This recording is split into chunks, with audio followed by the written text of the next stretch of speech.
Hello, and welcome back to Crafting for Profit Live. We are so glad you're joining us today, and this conversation is very close to our hearts.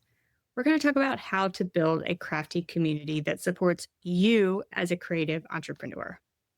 So we hear over and over and over again. This is probably one of the things we hear most often from our listeners is how lonely this crafting entrepreneurial journey can feel. Honestly, it's just hard to make friends as a grown up. I mean, I can totally attest to this.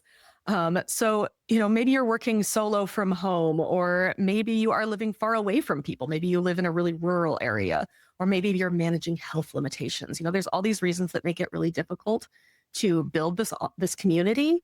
So it's really easy to feel like you're on your own, but we promise that you're not. So, today we're going to share real life strategies to help you find your people. And we're going to share them both online and in person. So, if you're thinking, I live so far out in the middle of nowhere, there are no crafters out here, it's okay. We are going to talk about strategies for you as well. So, we have tips for introverts. If you're introverted and you're like, I can't reach out to people, we've got you.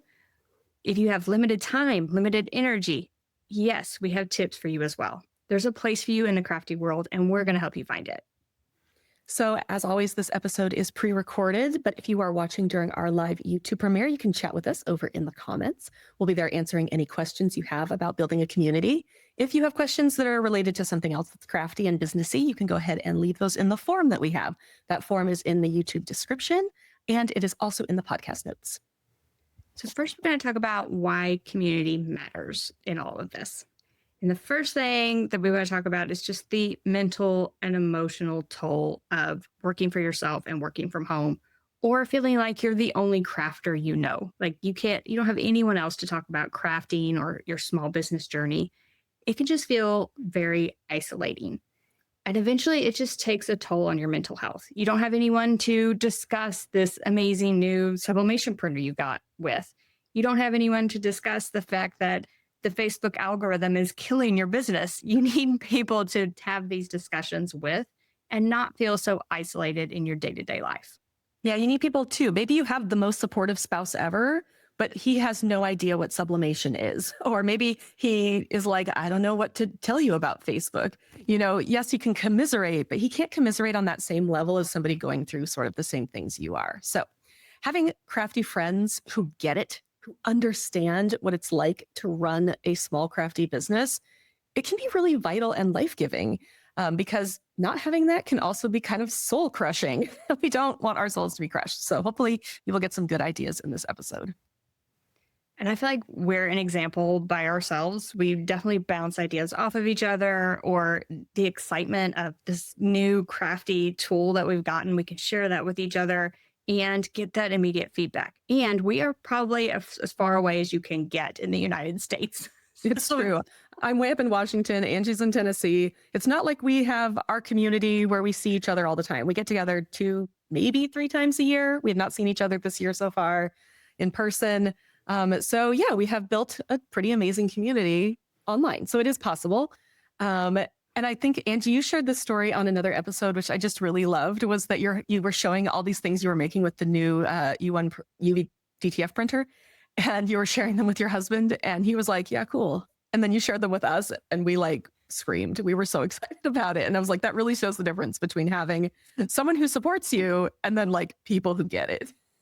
Yeah, I mean, your husband, he's supportive, right? Like my husband's supportive, but I needed the level of excitement that I was feeling back at me because I was so excited about this new printer and I needed it reflected back in me and someone else to be that excited about it. And he was just like, yeah, cool. And I'm like, no, you don't understand. Yes, this is very, very cool. It's the coolest cool. So if you are listening to this podcast, we wanted to encourage you that you are already a part of something. Just by being our listeners, you can join us in the chat and chat with us. You can join us in our Facebook groups. We are all over the place. You can follow us on social media. We try and engage. So maybe it's not like we're besties, but you are here. You are a part of our community. This podcast wouldn't exist without you, literally. Angie and I don't want to talk to a wall. We want to talk to you. So you are a part of a community just for being here. So we're going to kind of break this up into online community and in-person community. So whichever type of community you're looking for, or maybe you need a little both in your life, that's always a great idea. you can kind of divide up our tips and tricks into these two segments. So first, we're going to talk about online community building, because this one is going to be like, you can find crafters online that probably have something in common with you, right? So the first one, especially for small business owners, might be a mastermind group. So a mastermind group is basically a collection of people that probably are all about the same place within their business, and they sort of share their business goals. Now, a mastermind group can be made up of a bunch of crafters that all run handmade businesses, but it can also be made up of a lot of different types of businesses where you can sort of get ideas that are outside of the crafty niche. I've kind of participated in both, and I don't know really which one is better, frankly. I have found both to be helpful because sometimes you're in a group and with maybe like an accountant and you're like, how am I ever going to find something in common? And then you realize that they're doing some sort of outreach that would actually work perfect for you. And you would never have thought of it because no other crafters are doing it. So a lot of these can come within a community as well. So maybe you're looking within the small, like an entrepreneurial group in your community to try and find a group like this, or maybe your small business administration has small groups like this. They can be free or they can be paid. A lot of times you'll want to start with a free one just as if you're starting to get your business rolling. But at some point, maybe you want something like a paid group where you're getting a lot more, meat from businesses that have been around a while. So depending on where you are in your crafty journey, you can make that decision as well. And you can start one of these or find one that's already available, either way. If you're looking to start one, kind of decide, like, do you want just a bunch of random small businesses in there? Are you just looking to connect with other crafty small business owners and then sort of reach out to people? Would you like to join this group with me? Let's meet. Keep it on a schedule. That's the main thing with these, is that they tend to fizzle out over time. So keep a schedule. We would meet once a month. It would be via like a Zoom or something like that. And we would discuss these topics. And would you be interested in joining us? That is kind of the thing that I would recommend, to sort of reach out to people and ask, would you be interested? And like I was saying, so many business owners are lonely and looking for people to bounce ideas off of. So hopefully you will find some people that are willing to start this group with you. And there are a lot of tools that are free that can help. So you can meet over Zoom. Your meetings have to be 45 minutes, I think, or shorter if you want the free Zoom, or somebody might have a paid version for their job. Another one I really like is Voxer. So Voxer is basically like a walkie-talkie app almost, but you can check it whenever you want. So you can go ahead and leave a voice message for the group. And then people can answer at their leisure, right? They don't have to answer in that moment. Marco Polo is the same thing, but with video. So if you're comfortable being on video with other people, sometimes it's nice to see someone's face when they say something. So Marco Polo and Voxer could get you between those in-between times when you're between meetings, help you get past a roadblock, help you make a decision about pricing, all of these things. And then you could also use things like Google Docs or Discord if you want to have a group chat, or Slack, those sorts of things. And I often find the Zoom is restricted to amount of time, but that's often good, because you want to give each person their set amount of time, and you don't want these to drag on. Yeah. And that's the other thing I was going to mention, is not to get too many people in this, because the meetings could get really long and then people are just going to start dropping out. Yeah. So what we used to do, I had a group of 4, I think there were 4 or 5 of us. And we used to you had I think it was a 3-minute timer, and you talked about something that was going well, something that wasn't going well in your business, and something that you thought that they could all help with. And so you had 3 things that you needed to cover in your 3 minutes, and then your time was up. And hopefully you found, something that they could help you with, and whether that was sharing something or giving you some ideas or something like that. And then you got some help out of the call as well. Yeah. I was looking for advice the other day on a new product I was trying to create, and I just dropped it in the Slack for our little Crafting for a Profit group here. And Angie was like, yeah, that one. And she just helped me make a decision. I just needed that outside perspective. So things like that can be really helpful, having a group like this. So if the mastermind group is too personal for you, or you're not ready to share that much about your business with total strangers, people you don't know, you could also look for Facebook groups, forums, subreddits that are full of crafty, creative people, small business owners, just a place to connect together and ask your questions or get feedback.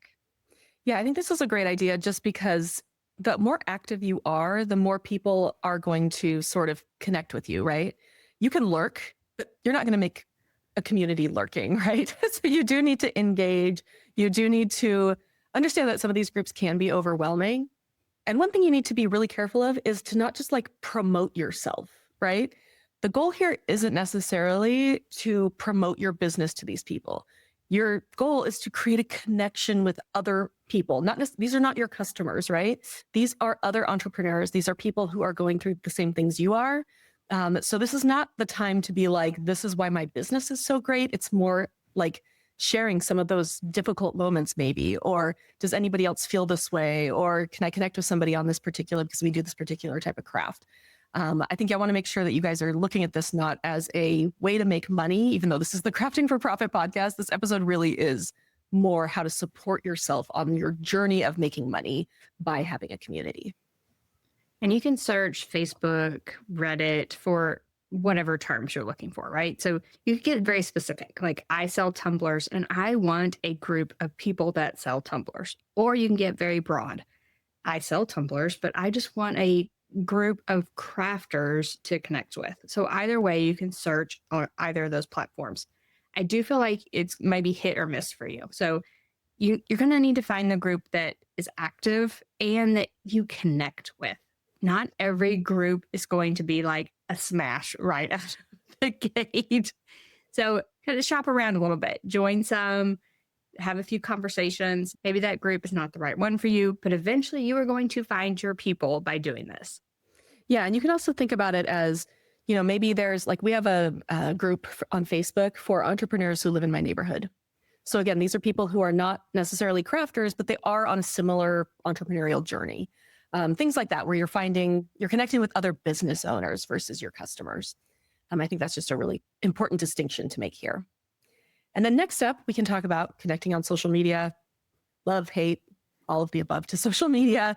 But you can really create connections through social media. Don't necessarily think I'm going to reach out to this famous person that I know and become besties. But if you engage with smaller creators who are kind of on the same journey that you are, hey, I saw that you did this. That's really brilliant. I want to, I think maybe I could do that in my community. That would work really well. Obviously, don't steal other people's ideas, but there's a reason why we all kind of do the same things. They work, right? So I feel like using Instagram DMs, you can send people little voice notes, you can comment, all of these things to build connection. And at some point, you'll see this sort of payoff as you start to be like, okay, I've seen that person's name over and over and over again. And they seem to be genuinely connecting with my work as a business owner. Again, we're not speaking to our customers here. We're speaking to other business owners or other crafters. So you really want to make sure that you have that connection with those people. Jamila Payne is one that reached out to me via Instagram DM, asked some questions, and we got to chatting. And then we went to an in-person thing together a few times. We have chatted multiple times. She's been in tons of camps. And that's one of the connections I made literally through Instagram DM. And it was just her reaching out. So she just had a question about something and we just chatted back and forth the longest time. So yeah, we had Lauren Quigley on the podcast a couple episodes ago, and she and Crystal, who works on our team, had just become friends through running a small business together. And Crystal was like, hey, Lauren would be great for the podcast. So she was on our podcast. So, these kind of connections come through authentically trying to connect. You are not trying to force anything. You're not trying to make people feel weirded out or there's a proper amount of communication that doesn't feel overwhelming. But yeah, I think the social media is a great place to do that. All right. So we want to do our commercial break. Sure. All right. So we wanted to plug our merch store today. We'd like to promote our merch store every once in a while, just so that any new listeners or old listeners, if you haven't been there in a while, just so you are aware that we have our merch store. So you can get shirts, hats, mugs, cute stickers. We have all the cute merch for your crafty needs. We just made a shirt for our last camp that says, for craft organization camp, and it says a hot craft mess, but doing my best or something like that. It's so cute. I wore it yesterday. Every time I wear it. Yeah, every time I wear it, someone is like, oh my gosh, it's so cute. It's such a cute, it's got a glue gun on it. It's like one of my favorite designs I've ever done. So you can grab that. We have so many fun, just maker related shirts and hats and all sorts of stuff. So check it out. You can get there from link.craftingcamps.com/merch, MERCH. That's link.craftingcamps.com/merch. And if you are on YouTube, I went ahead and put the QR code up in the corner, and the URL is running down across the screen. But of course, we put it in the YouTube description and the podcast notes so you can head there and shop our merch store. All right, so those were our online ideas. Now let's talk about in-person ideas. And as two introverts, we understand that getting to know people in person can be difficult. I think both of us are sort of probably extroverted introverts. Like we can talk to people when needed, but we both prefer to be on our own. And big crowded situations can definitely overwhelm both of us. So we understand. But if you are like an introvert and you have a really hard time talking to people, we understand. We're hoping that some of these tips you can just kind of like put yourself out there. We understand it's not easy. It's nobody wants to just go talk to strangers. Okay, there are probably people out there, but it's not me. It's not Angie. It's Jen. Jen works for us and she is okay talking to strangers. When we're at something, we're like, Jen, go talk to that person. And Jen, go figure out what they're doing. she's her team extrovert. So we're going to start by talking about how to meet people at craft fairs. So if you do craft fairs, this is probably my favorite way of meeting people who also are on the same journey as you. I've met some incredible people doing craft fairs here. So my first tip is just to strike up a conversation with the vendor next to you or with other vendors, that you've been put around. So I did a slightly unsuccessful, but very small craft fair last fall. Like it was fine. I made money, but not very much. It was very slow a lot of the time. I got to know those vendors so well because we had no one else to talk to. So we chatted with each other. And now I have all of their phone numbers and we can chat back and forth and say, hey, are you doing this craft fair? Hey, I wanted to do this, but do you know where I sign up for it? Those sorts of questions. And we've become friends. And so I think just chatting with fellow vendors, as hard as it might be, is probably like the number one way to get to know other people that are crafty in your community. And even if you're not a vendor, if you're an attendee, you can chat with the vendors. I mean, let's just be honest, especially if it's a slow craft fair, they're looking for someone to chat with. So kind of break the conversation ice a little bit. I don't know if I've told the story on the podcast. Maybe I have already, but I did a craft fair last summer and a gal was looking at my keychains and one of them said book club babe. And she's like, I want to be a book club babe, but I don't have a book club. And I was like, you want to start a book club? I literally just said that to her and she looks at me and she's like, okay. So now we're in a book club. We started a book club. I mean, it literally was that easy. Like it was just so funny because it's like, who does that? But at some point, both of us needed to make friends here. And so now we're in a community. She's not particularly crafty, but she supports my business. She's great. We both read a ton and she's become a really good friend. So I think, just striking up conversations with people, as hard as it is for some people, is a really great way to start. Yeah, one of the vendors at when I went to this past weekend, she was just talking about it and she was like, yeah, I really want to start like classes locally with some of the stuff that I'm doing. Cause she had some examples there of like, you could pick stuff out and she would assemble it. But she was talking about doing local events. And I was like, oh yeah, that would be awesome. And she was like, and I'll do them and she was listing and she was like, I could do, an event for a book club. And I was like, oh, like I have a book club and we're always looking for things. And she's like, oh, I have this idea. And she shows me on her phone. And I was like, okay, I need your card. Because it was such a cute craft idea for a book club. And I was like, I totally need your card. So she probably made a sale of several book club members. And I just got to chat with her. So hopefully that will continue when we go. Yeah, I think sometimes it's hard to chat, but the more you do it, the easier it gets. And I think, I just really feel like it's one of those muscles you have to exercise and it's hard and I understand, but you got to do it. So once you kind of have like chatted with somebody at a craft fair, I think the follow-up is really important as well. You can, follow them on their social media, and DM them. You can get their phone number and just chat. You can say, hey, do you want to grab coffee sometime? Hey, do you want to do a collaboration? That's if you're like really getting into like, okay, we're going to like help each other make money. I feel like this is a great way, to not just meet them at the craft fair, but to say, hey, I'm interested in like more. That sounds like a date. It's kind of like a date. It's a friend date. And so like, hey, do you want to grab coffee? Or hey, are you going to be at this next craft fair? Maybe we could get our booths next to each other, that sort of thing. So our next idea is local groups and meetups. Now, these could be libraries, maker spaces, local art stores, bulletin boards in your community might have little things that you're interested in. Think painting with the twist could be a place you could meet other creators, like those ceramic painting places. Any place where creators might congregate is a place that maybe you want to join in. So join in those events our library has crafting nights. Maybe join in some of those crafting nights, see who's attending, start up conversations that way. I feel like this is way easier because you're sitting and doing something at a lot of these places, and there's time and there's air, and you're going to want to fill that space with something. And so it's often easier for me to sort of strike up a conversation because everyone is obviously needing to talk about something. So it's Also, often easier. and you're not interrupting like a sale for them. Like you're not distracting them from running their booth. I mean, it's you can talk to the other vendors, but like this is such a great way. We have a crafting night once a month at our library, and I love going to it because it's me and then it's my book club friend that I talked about before. And like, I don't know, 5 people in their 70s. And I just love it. I love that you can craft at any age. And like one woman was hand quilting and another woman was knitting and a guy was knitting. And I just brought a coloring book because I had like literally tapped out for the amount of creativity I had that week. But it was just really fun. And we all just chatted and got to know each other. And I'm like, yeah, these are wonderful people that I just would probably not get to know in any other context. And it was so lovely. I had such a good time, and now I'm going to go next month. And one I forgot to mention that I just went to. And so I just went to DAX Expo, which is the Decorating Apparel Expo.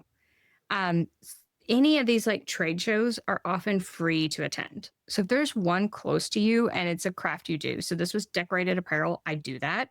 It's free to attend. It was just the gas to get there. The people that are in that room are all into the same craft that I am, right? So they took the time to like click on the Facebook ad for DAX Expo, or they took the time to research what kind of trade shows are in the area for that. Like they are committed to this craft. So it was like a room full of people that are all into the same thing that I am. So another place where you can just randomly start up a conversation with the person beside you and they're totally going to understand everything you're talking about. I love that so much. One other thing is you could also look for conferences. There used to be so many more before COVID hit. But I mean, that's where Angie and I first met face to face, was at a crafting conference for creators. But Pinterest does Sinners Conference, and they do them all over the United States. And it's basically like, come in, make a bunch of crafts, meet all these crafty people. It's like such a great way to meet people. And it's in your community. So you can just go and maybe you'll strike up a conversation with somebody, sitting close to you. And you're like, oh, hey, we live really close to each other. We should get together sometime. That's another great one. But it can be, especially for introverts, a little bit overwhelming and a little bit hard to get to if you live far out. So. Yeah, so definitely just like research some of these things, do some Googling, like what's coming to your area, sign up for some things. Not all of them are open to the public, but a lot of them are. And you can definitely meet some amazing people at some of these. And I would just find like just keeping my eye open. And let's face it, if you Google apparel trade show in whatever your city is, all the ads are going to come for all of those in the future. So you just have to Google it a few times and then the ads come. It's fine. And then you can start signing up for the ones that are in your area. I love that. Another thing you can do is you can use like a website like meetup.com to find meetups for your particular craft. That's how I found that the first book club I was ever in was so random at this bookstore, and it was so fun. But there are all sorts of crafty meetups. You could also start your own and you can put it on meetup.com. And maybe you're like, okay, we're just going to have a, sip and crochet, and we're all just going to bring our crochet projects, have some wine or some, other beverage, and we're just going to get to know each other and talk about crochet, and it's going to be really fun. And I feel like those are also things that, could bring people together. Yeah, like we've both talked about book clubs, but why can't there be a craft club? There can be a craft club. Absolutely. Yeah. So start a local craft club, call it the craft club, and get together and make simple crafts. Yeah. I mean, if you have something like, say you have a Cricut machine, you can make like, okay, so say we're going to make mugs using vinyl or something. You can maybe figure out, like, go to the dollar store, find mugs, and everybody gets some vinyl and you're showing them how to use the Cricut, but you're also making friends in the process.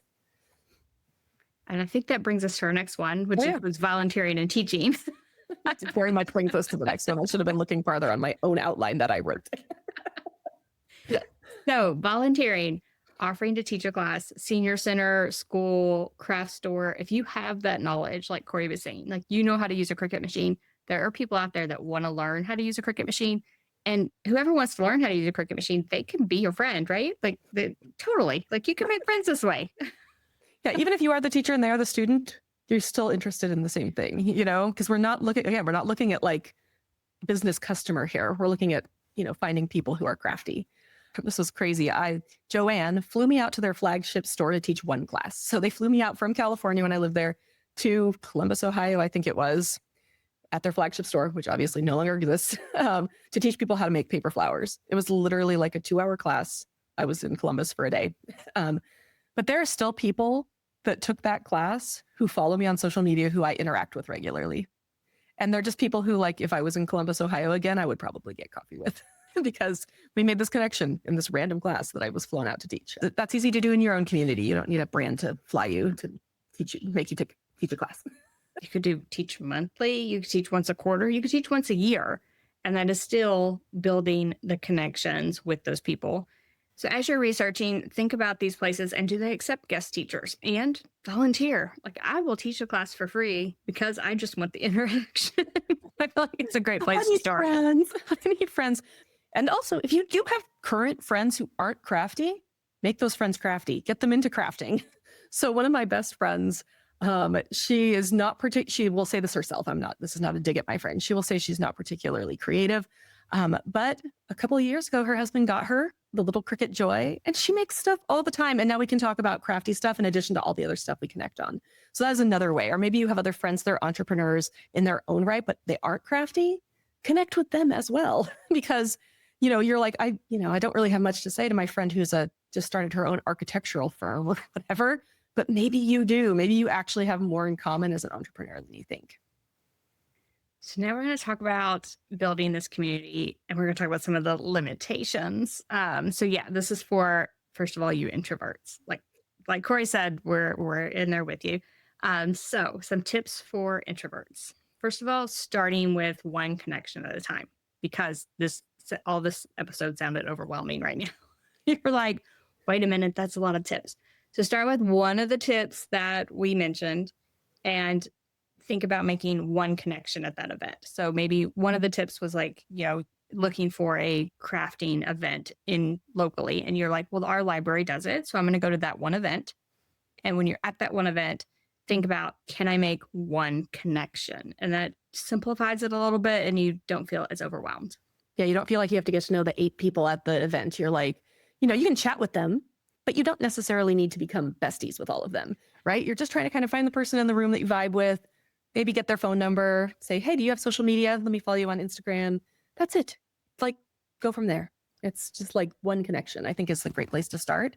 And then you can also like really lean into that written communication. So whether or not that's like sending somebody an email or a text message or an Instagram DM, I am much better like communicating all the times through the word, through words, the written word.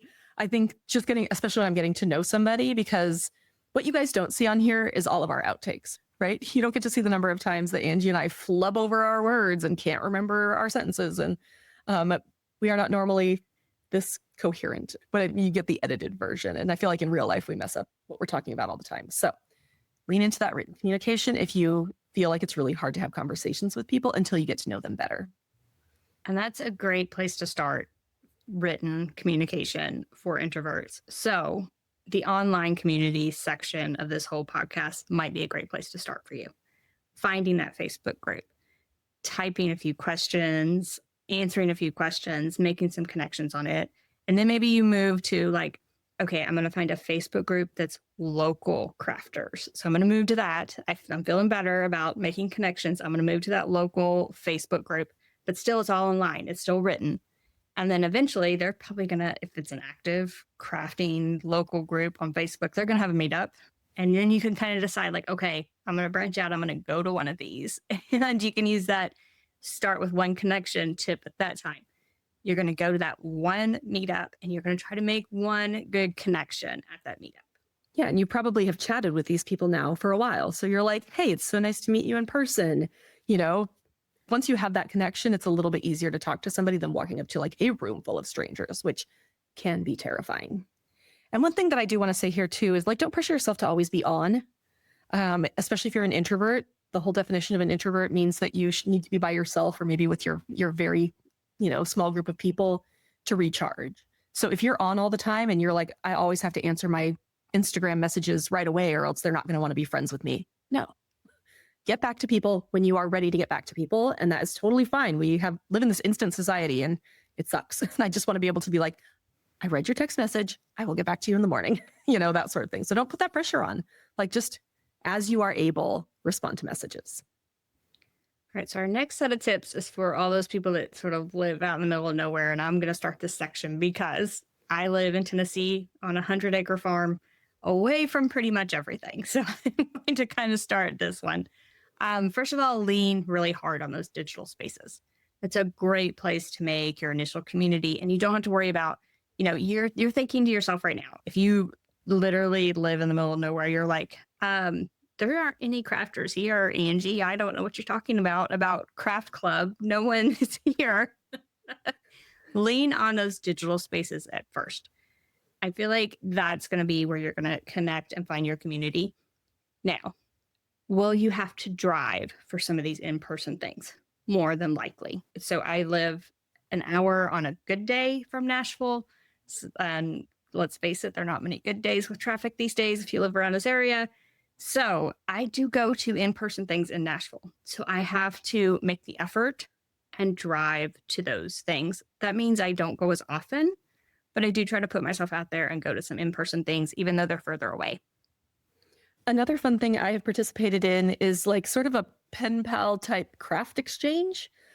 We did these back when I used to sew. We would do like, okay, we have this little online community. Now we're all going to send each other, like we all sewed like a little zippered pouch. And they were all different. And I literally still use the one.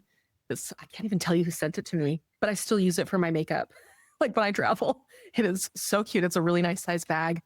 I couldn't tell you who even got mine, but at some point we were like all, doing this. At Christmas, I have a bunch of sort of crafter friends that I met on Twitter of all places. We've now moved over to Blue Sky, but most of us are all there and they're crafty people as well. I've never met any of them in person.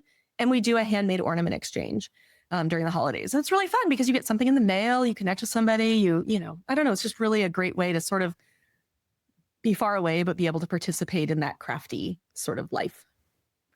And then if you're like, I still want to start the craft club, Angie, host virtual craft nights. You can find people just in similar time zones. Or like we have a book club and it's literally 4 time zones. We call it the time zone book club. Yeah, you can make it work. So find your people and just host those nights where you all craft together. And I've done these. You don't even have to all make the same thing. Yeah. So maybe like I needed to make gifts for, my grandkids and someone else needs to make something else. And the third person is like, I really need to get on this other thing. Just get online and you're chatting and crafting at the same time. You're not making the same thing, but that's okay. It's all about the connection and the conversation. Yeah. And then our final category is something that both Angie and I fall into. It's for people with chronic illness or limited energy. So if you haven't listened to our episode on running a small business with a chronic condition, it's really early in season 1. It's a great episode. I think it's one of our top episodes because both Angie and I struggle with chronic conditions that make running a small business more difficult. So we gave you tips and tricks for running your business with your condition. So if you want to make friends with a chronic condition, yeah, you do, because it's very isolating. So the first thing you need to do is just give yourself grace and remember that quality is more important than quantity. You are not going to have 100 friends, and that is fine. You don't need 100 friends. Even you extroverts don't need 100 friends. You need those quality, deeper relationships. So focus on building those quality, deeper relationships over trying to meet the most amount of people. Something else, giving yourself grace over like not being able to attend everything. So one example is that there's a book club here and they do a lot of events. Like they do probably 6 events a month spread throughout the month. Some of those are on weeknights. I know that I'm not going to be able to do a weeknight event because by the time I work and make supper and, get to the end of the day, I just can't do it. Like most nights I can't do it. And I'm okay with that. And I just say, okay, I'm going to do these Saturday events. Sometimes I do a Sunday event. I'm going to do those events instead. And I'm going to be okay with that. I can't attend every single one of these events. It's just too much on my body. So kind of give yourself grace there. And if you have to cancel plans, you have to cancel plans. Like sometimes it happens. Sometimes I'm just like so exhausted. Like it's just like, I'm not going to be able to do that thing that I really wanted to do. That's okay as well. Yeah, I was supposed to go see an author speak recently, and I was just like, my body is not going to let me drive to Seattle tonight. There's just no way. And I was so bummed. But, at some point, you just have to be like, this is the body that I have right now. And I have to work within the confines of that space. And it's hard. And yeah, so we see you. It's not easy. That's another thing. Those author events are often on a weeknight. And Oh, it's on a okay, weeknight. so I'm combining these two things. Like I live in the middle of nowhere, so I have to drive at least 45 minutes to this author event. And it's a weeknight and I just cannot do it at the end of the day. And I like was so excited about it and I was going to do it. And then I was like, there is literally no way I can go tonight. Yeah. You know what events should have? They should have a craft at the same time. Everybody should craft well. This is my new thought. See, crafting and books, they need to go together. These are really our two favorite things that we talk about. There's very little else that we talk about. We're talking about crafts or we're talking about books. All right. And so we mentioned this sort of asynchronous communication before when it comes to apps. So using something like Voxer or Marco Polo, Slack, even, text messages, just something where you don't have to be answering that second. You can wait until you're in a good place to answer. I really prefer that to anything where I feel like I'm having like a real-time conversation, with whatever. Like I hate talking on the phone because if I scheduled myself to talk on the phone, I have to be feeling good to talk on the phone. I already don't like talking on the phone. So if I'm in like a place where I feel crappy, I really don't want to talk on the phone. And even sometimes, like Facebook messages can be that way. Like you're having a whole conversation and you're like, I just need to go to bed, but like we're in the middle of this conversation. So I really like that sort of Slack, Voxer sort of communication where it's not expected to have a reply that second. Yeah, like I was going to say, if you don't want to talk to me, then call my cell phone because I'm not going to answer. Same. Or if Angie calls me, I know there is a big problem. Yeah, like it's something major if I'm calling your phone because I don't want to talk on the phone. Yeah. But you will leave voice messages. You will like in Slack, you'll like talk and then we can listen to it whenever we want, which works really well as well. All right. So we honestly get this question so often. Anytime we talk about the partnerships that we have, the other people that we work with, all of this, that we decided that we're going to try and be a part of the solution more than just having this podcast, which I think gave you a lot of good tips. So we are starting a Facebook group, which is basically a find a craft buddy Facebook group. We are starting it. It is brand spanking new. So if you get in there, you're going to be some of the first people in this Facebook group. And this Facebook group is basically designed to connect you to other crafters and other crafty entrepreneurs. So it's going to be both crafters and crafty entrepreneurs. We're going to have threads for both, or, we're going to hopefully break things up by locality. We're still starting it. So don't like say like, why don't you have this yet? And we're probably like, because we hadn't even thought of that yet. So if you'd like to join that group, you can go to link.craftingcamps.com/community, or you can click that QR code if you are on YouTube. Are you excited about it, Angie? I am. I feel like this is a lot of possibilities that we've been asked about a lot. Like how do I find people? Well, just start a thread in this group and the people will find you. Yeah. So I think, we're going to try and maybe have some like threads for different places that people live. We might have threads for different crafts. It's kind of a mess right now, but honestly, I think it's going to be really good because people are just craving connection these days. And I think we all want to find other people that are on a similar journey to us. And this is going to be just one more way to do that. Yeah, so feel free to join and just start chatting away and we'll just develop it as we need to. If you have ideas for the group, reach out. Like we'll figure it out as we go along and we'll make it amazing and hopefully help you find your crafty people because like this is what this episode's all about today, right? Not feeling isolated, finding other crafters, finding other small business owners. Yeah. All right, so we hope today's episode gave you a few ideas and maybe a little encouragement to start building your own crafty community. And if you're feeling stuck and you don't know where to start and you're like, Corey and Angie, that still was all too overwhelming, just start with the fact that you are already here. You are already part of our community and you can join our little community group and just make those your first little steps.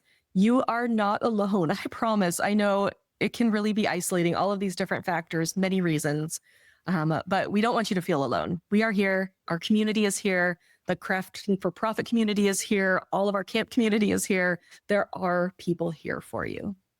And then because we're just starting this, we want you to send this episode or send our group link to your crafty friends.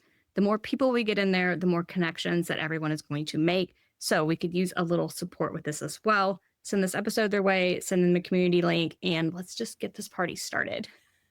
Yes. So thank you so much for listening. And we will see you in our next episode or in the group or somewhere else online or in person. I don't know. We're gonna build a big crafty community. Thanks for listening. We'll see you next time.